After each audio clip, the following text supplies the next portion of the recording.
La Asociación de Devotos de las Consagradas Imágenes de Jesús Nazareno de la Merced y Santísima Virgen de Dolores presenta su programa, Patrón Jurado. Que así siga siendo, Señor de la Merced. Bienvenidos.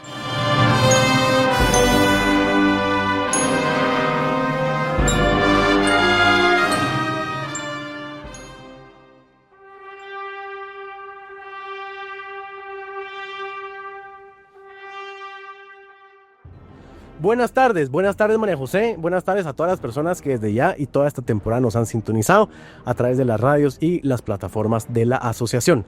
Para hoy tenemos un programa muy especial, con una invitada muy especial, que vamos a tratar un tema, por qué no decirlo, un poco de la intimidad de Jesús.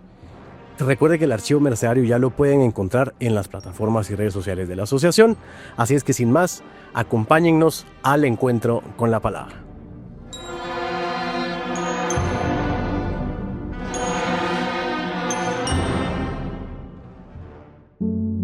Jesús le respondió: escrito está, no solo de pan vive el hombre, sino de toda palabra que sale de boca de Dios. Escuchemos el mensaje catequético del día y caminemos juntos al encuentro de la palabra.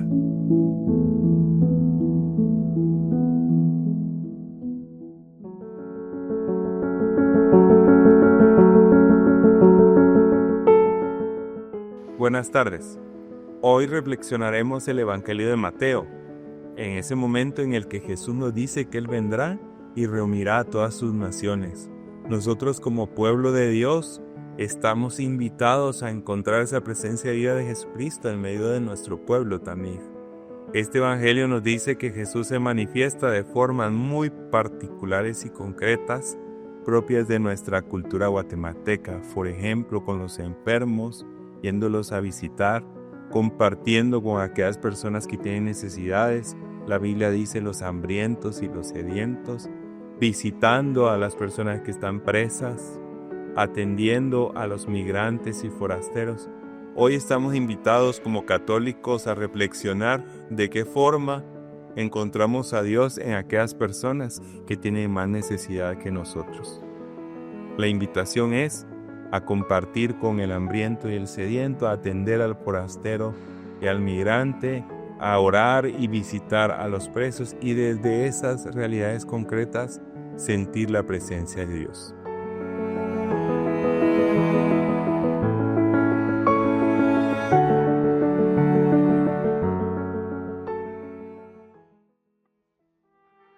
Bueno, Fernando, y luego pues siempre es tan enriquecedor saber más de la palabra.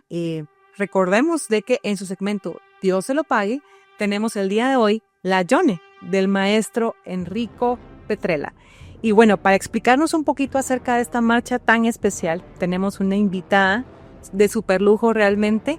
Es nuestra vocal tercera en la Junta Directiva de la Asociación de Jesús de la Merced y la Santísima Virgen, y asimismo hija de don Raúl Vallavellano, con muchísima historia de Jesús, realmente pues muy emocionada de todo lo que vamos a poder conocer el día de hoy. Así que bienvenida, Inés. ¿Cómo se siente de estar por acá el día de hoy? Muchas gracias, muy bien, muy contenta, muy agradecida de poder compartir un poquito con ustedes y con todos los que nos escuchan y nos ven. Y gracias por compartirnos realmente su conocimiento, la historia de Jesús. Sé que tiene muchas anécdotas, ¿verdad?, que contarnos. Yo me muero por saber. Así que, pues, ¿qué les parece? Empezamos el programa de hoy. Cuéntanos, Fernando, ¿de qué se trata?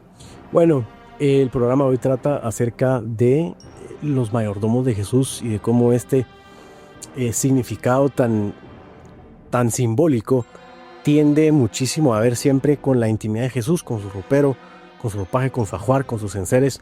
Y para eso, bueno, está aquí Inés Vallavellano, que es mi mamá, todo el mundo lo sabe, y quisiera que nos platicara acerca de, sobre todo, los temas de que entiendo que ahora el librito estuvo a su cargo, el librito que se entregará con los turnos, y sobre todo también de una revista que en este año es la tercera edición de Patrón Jurado, como el nombre del programa, que tiene siempre que ver con este asunto, Inés. Así es que, por favor, cuéntenos cómo fue toda esta travesía a lo largo de los mayordomos de Jesús.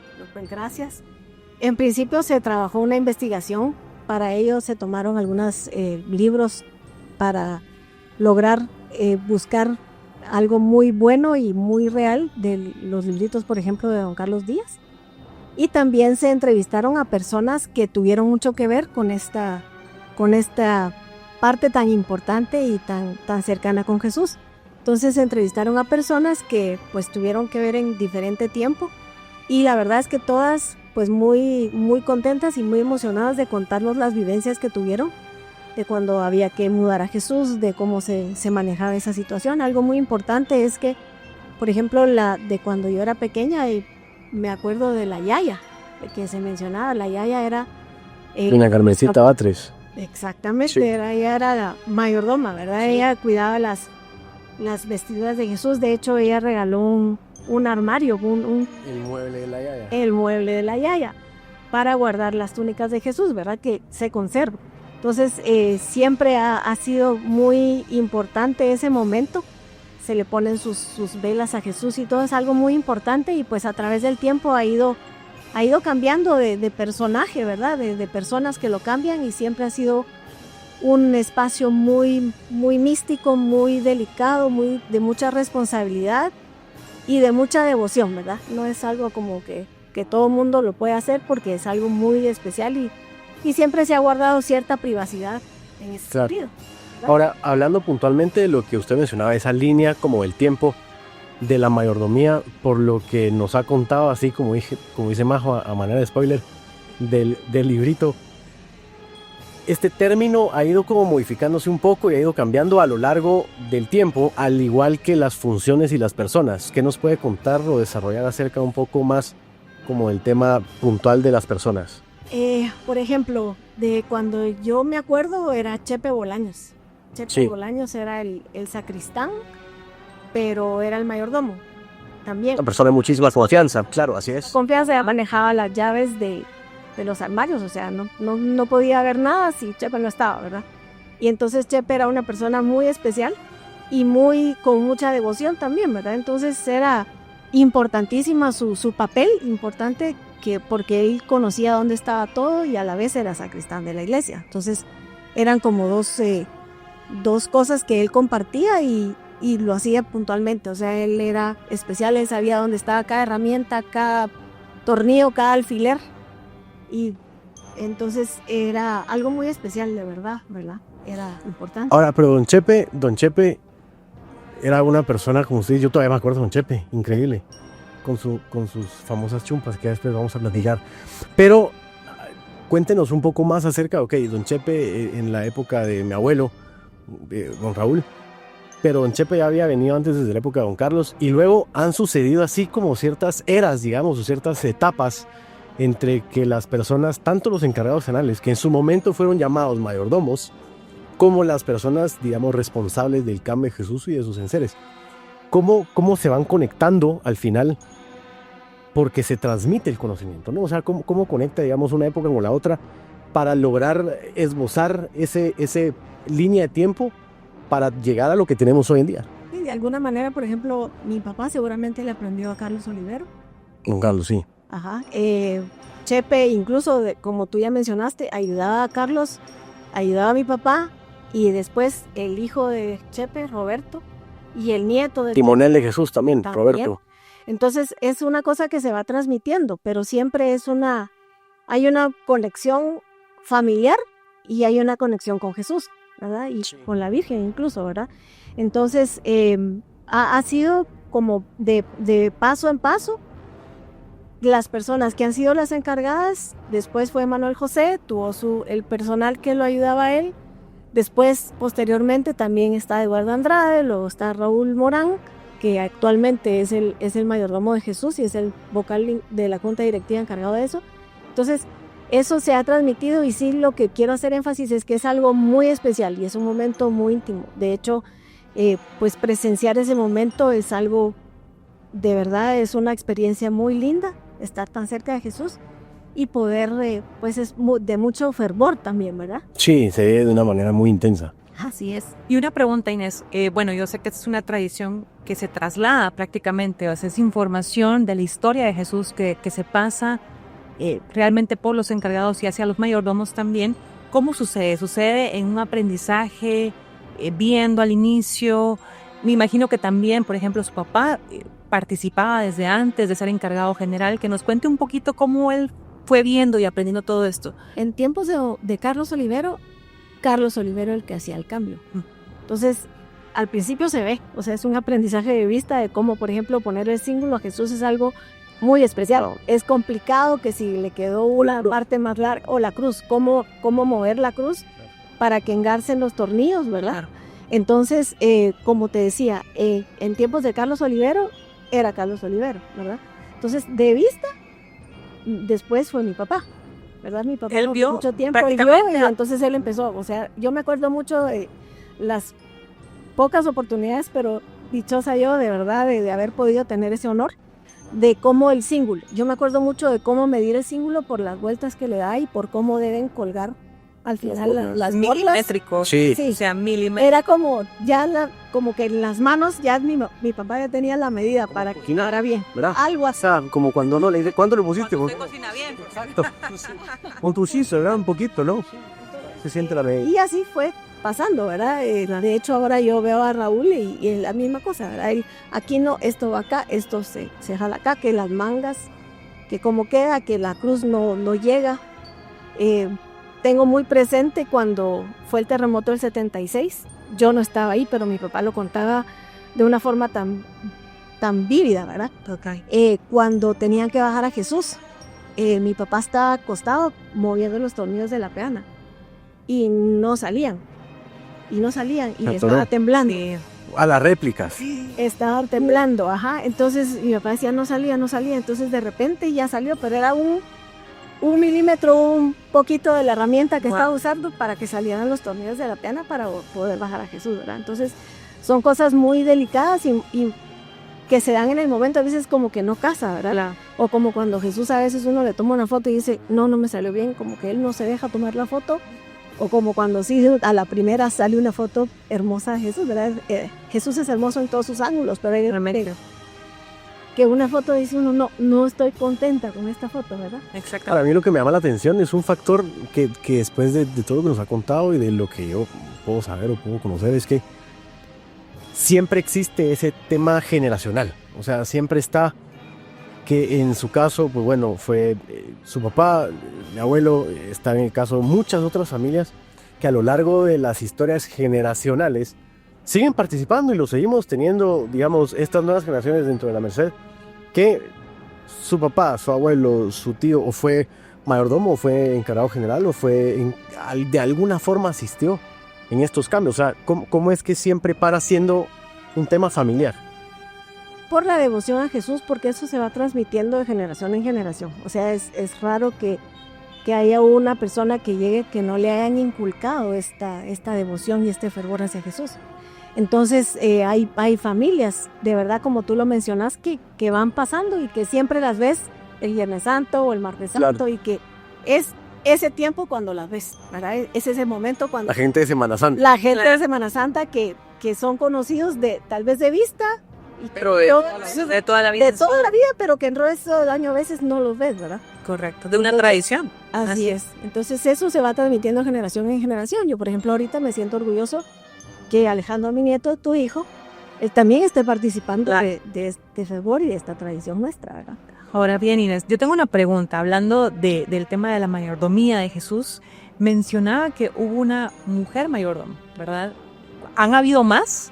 Que yo me recuerde, no, probablemente antes, pero sí, tal vez. La Yaya, la famosa Yaya, que ella iba vestida de negro con su mantilla, su velita, y ella observaba y tenía a la mano pero lo asistía también, ¿no, don Carlos? Era una forma como de alguna forma sí, de alcanzarme este correcto, o la costura.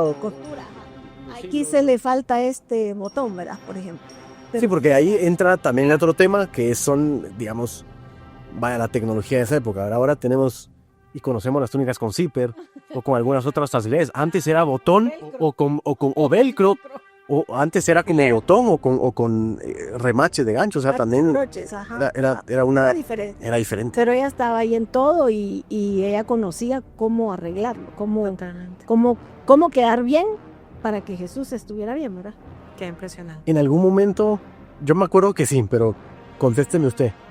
¿En algún momento usted ha participado directamente en los cambios de Jesús, pero en algún momento le ha tocado a usted como tomar alguna decisión tipo, no sé, me gustaría, ¿qué tal si le ponemos tal corona? ¿O qué tal si le ponemos tal resplandor? Algo así como... no tanto, pero sí, digamos, con la Virgen en ayudar a vestirla. Hubo un tiempo en que sí se ayudó a vestirla, pero no era yo quien decidía qué túnica o qué tunicela y qué manto se le iba a poner. Digamos, se le iba a poner aquí está, entonces hay que hacerlo, ¿verdad?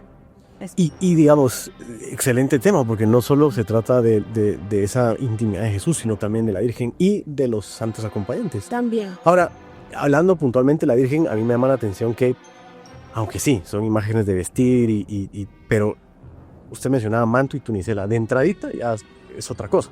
O sea, no es cambiar a Jesús, sino es... O sea, cuénteme, según su experiencia o lo que usted ha podido ver o experimentar, ¿cómo es esa diferencia? O sea, ¿cuáles como los métodos que se utilizan distintos, obviamente, para uno y para el otro? Lo que pasa es que a la Virgen, o sea, se le ponen albas, a los dos se les Sí. ponen albas. Solo, perdón, paréntesis, albas. Albas son, digamos, ciertas túnicas finas que van debajo de los de algodón o de lino, algunas otras telas finas, que van debajo de la túnica, que es lo que nosotros vemos en la procesión, en el camarín o en el altar. Y por lo general no lleva una, ni la Virgen ni Jesús, sino llevan varias. Y esto sirve para, digamos, de cierta forma hacerles cuerpo. Hacerles cuerpo, así es. Y otra cosa es para que, bueno, tenga un poco más de maleabilidad a la hora de poner la túnica sobre tela, ¿no? Solo cierro el paréntesis de las albas, para que todo, claro, para la explicación de Entonces, los dos tienen sus albas, ¿verdad? Sí. De hecho, cada uno tiene una alba dorada, que se usa en ocasiones especiales. Esa es la de Don Carlos, ¿no? Entonces, esa tiene una, como tira bordada. Un galón dorado. Exacto. Sí, Entonces, en la Virgen lo que pasa es que hay que ponerles la tunicela primero. sí. Lleva su cinturón, ¿verdad? Y la mantilla y el manto es algo súper delicado y que como cuesta que quede y por la daga y siso. Y su resplandor, ¿verdad? Entonces, son diferentes. Es lo mismo, pero no es igual, como te explico. Entonces, es otro mecanismo, pero igual, delicado, de mucho respeto y de mucha devoción hacia ella también. Y ahora bien, Inés, yo tengo una pregunta. El proceso del cambio de túnica y de toda la vestimenta, tanto de la Santísima Virgen como de Jesús, ¿cuánto tiempo lleva? O sea, es decir, ¿qué será? Depende. Yo digo que así con toda la preparación y todo, tal vez unas entre 3 y 4 horas. ¿Es bastante? ¿Entre los dos? No, No, cada uno. Uno. Cada- Wow, es un de lo montón de que se tiempo, ve claro. que haya que, digamos, que haya que terminar de darles un toque a las... y lo que sucede es que se hacen de forma simultánea, ¿no? O sea, el que entonces se va primero con Jesús y después con él, sino que a lo mejor... Se va uno por uno Sí. y pues hay cosas, como te decía, que la cruz no le casó, que el pañuelo de la Virgen, que por cierto hay una historia preciosa de los pañuelos. Cuéntame. Ah, sí, que no. Sí, por favor. Bueno, no, eso tienen que leer. Para eso tienen que leerla. Entonces, cómo va el pañuelo para que no se le zafe en el Claro. camino, tiene que El movimiento, el aire. Bien, sí, de totalmente. todo, ¿verdad? Incluso los movimientos de cuando las levantan en las andas, Totalmente. igual con el copón y el cáliz de San Juan y Santa María Magdalena es otro Todo tema. resplandor. También, ya hemos tenido algunos sustos con eso, ¿verdad? Pero siempre es cuestión de, por ejemplo, en la actualidad que Raúl tiene un montón de cuidado con esos pequeños, grandes detalles, Totalmente así. ¿verdad? Para que pues todo vaya lo mejor posible y a la hora de que ellos estén en la calle, en la procesión. Hay un asunto que también yo creo que vale la pena resaltar y es que a Jesús nunca se le cambia corriendo. No. En primer lugar, porque no se puede. No, claro. O sea, por supuesto. y en segundo lugar, porque eso es como cuando uno ya es tarde y quiere imprimir el documento, intenta traer la impresora, y entonces ya no hay tinta, o entonces se fue es exactamente lo mismo. No, Entonces, no hay se le que- cambia de estado. Y Se planificaría de o sea, no hay ningún tema, sí. Si no funciona. O sea, como tú decís, si no, de verdad no funciona. Y hablando de la planificación, Inés, en cuanto a las túnicas que usan en el día de las procesiones, tanto Martes Santo como Viernes Santo, ¿con cuánta anticipación ustedes ya saben qué túnica va a utilizar? Depende. Depende del adorno que vaya a tener, del encargado de adorno, si quiere algún color especial. Se va a ver cuál es el que le queda mejor de la antigüedad, o si que se quiere conmemorar un año de algo específico, qué túnica le queda bien. Entonces, con base en el color de la túnica se planifica el adorno, o al revés, ¿verdad? Quiero tal color en el adorno, entonces vamos a ver qué túnica y qué conjunto de vestuario para todos Claro. es el que queda bien, ¿verdad? ¿Y se hacen pruebas de pronto? ¿O no tanto? Simplemente No es tanto, como... sino que es ver con la ropa, ¿verdad? Con el ropaje de ellos, cómo quedaría o cómo gustaría que fuera el contraste de los colores. Un año que sí, ahí está mi mamá, por supuesto, yo era chiquito, muy chiquito, que el martes santo, que es cuando a Jesús se le cambia y se le sube a las andas de viernes, sí hubo como cierta, habían 2 túnicas, ¿verdad? O sea, que estaba como medio demasiado la difícil indecisión, de... correcto. Sí, decidir cuál se le ponía fue un poco... O sea, ambas eran del mismo color, ¿no? Ok, Para este año. ok. Voy a hablar puntualmente del año 1998. Y estaban, digamos, las dos, y estaban colgadas en un lugar muy específico de la que era en ese entonces la bodega de Viernes Santo. Ajá. Que hoy es la bodega de Andas, no, pero antes era bodega de Andas y bodega de Viernes Santo separadas. Y ahí sí, digamos que tal vez fue la vez que más, ¿Tensión? sí, ¿no? O indecisión, porque decíamos, hágame a mí. Me decían esto. ¿Cuál, verdad? Yo estaba ahí para de chute. Tipo así, bueno, es que tenemos la A y la B. Es que la B va con no sé qué cifra, la A va con no sé qué. ¿Qué hacemos? ¿Verdad? Sí. No discusión de discutir de todo, Claro, pero era como de... tomar la decisión de ver al final cuál le iba. Y según yo, eso fue hace, 27, 28 años. Hace más. Y después de eso, honestamente, no recuerdo ninguna otra. Así, tipo, todo está muy bien calculado, Sí. planificado, ya sabemos, sí, definitivamente no, pero ha de ser realmente siempre Jesús y la Santísima Virgen, San Juan y Magdalena salen impecables, ¿verdad? Y realmente es un trabajo que lleva muchísimo detalle, que realmente creo que de verdad los que no conocemos tanto la historia, entendemos que yo me estoy enterando justo ahora mismo, ¿verdad? Y estoy aprendiendo y eso me encanta porque saber que lleva 4 horas vestir a Jesús, vestir a la Santísima Virgen y que es un trabajo, como ustedes bien dijeron, que no se puede tomar a la ligera, que realmente se hace con toda ese amor, ¿verdad? Sobre todo el amor, diría yo, porque al final todo un pueblo está esperando a Jesús y a la Virgen después de un año, ¿verdad? Y bueno, yo sé que el trabajo de la mayordomía requiere pues esa paciencia, ese nivel de detalle y es algo que se agradece, el devoto agradece. Claro, mucho. Y algo importante decir, Sí. algo importante decir es que entre menos gente haya, se trabaja mejor. A veces Porque todo el mundo porque opina. todo el mundo opina y se lo que no, definitivamente es poca la gente que está y que va a apoyar, ¿verdad? No es que a gente, como quien dice, los mirones son de palo.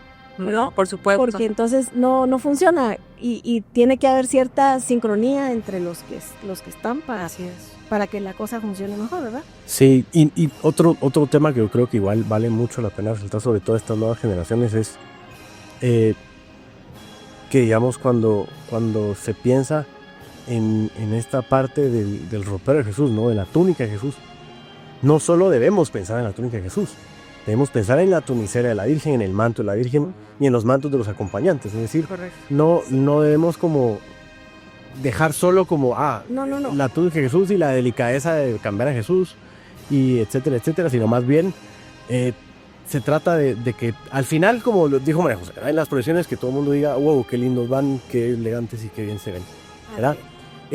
Yo nada más quería agradecerle a Inés, a mi mamá, por este espacio, por estas memorias, también por el hecho de estar acá. Sabemos que está corriendo con muchos otros temas de allá de la Merced. Majo, un día más acompañados en el programa, muchísimas gracias. No, ustedes, gracias siempre. Y bueno, como diría don Carlos Díaz del Cid, que así siga siendo, Señor de la Merced. La devoción y el talento musical se han unido para crear piezas icónicas del pentagrama fúnebre mercedario. Ofrendas escritas en do, re, mi, que estremecen cualquier corazón al compás del paso del nazareno mercedario. Autores insignes, a quienes solo queda decirles que Dios se los pague.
Él es Jesús de la Merced, el mero mero, el patrón, el de cada martes y viernes santo, el de las abuelitas, el de ayer, hoy y siempre. La Asociación de Devotos de las Consagradas Imágenes de Jesús Nazareno de la Merced y Santísima Virgen de Dolores agradece su sintonía a esta revista radial, esperando contar con su audiencia en nuestra próxima edición. Somos guardianes y protectores de la tradición. Somos la Merced, para la mayor gloria de Dios.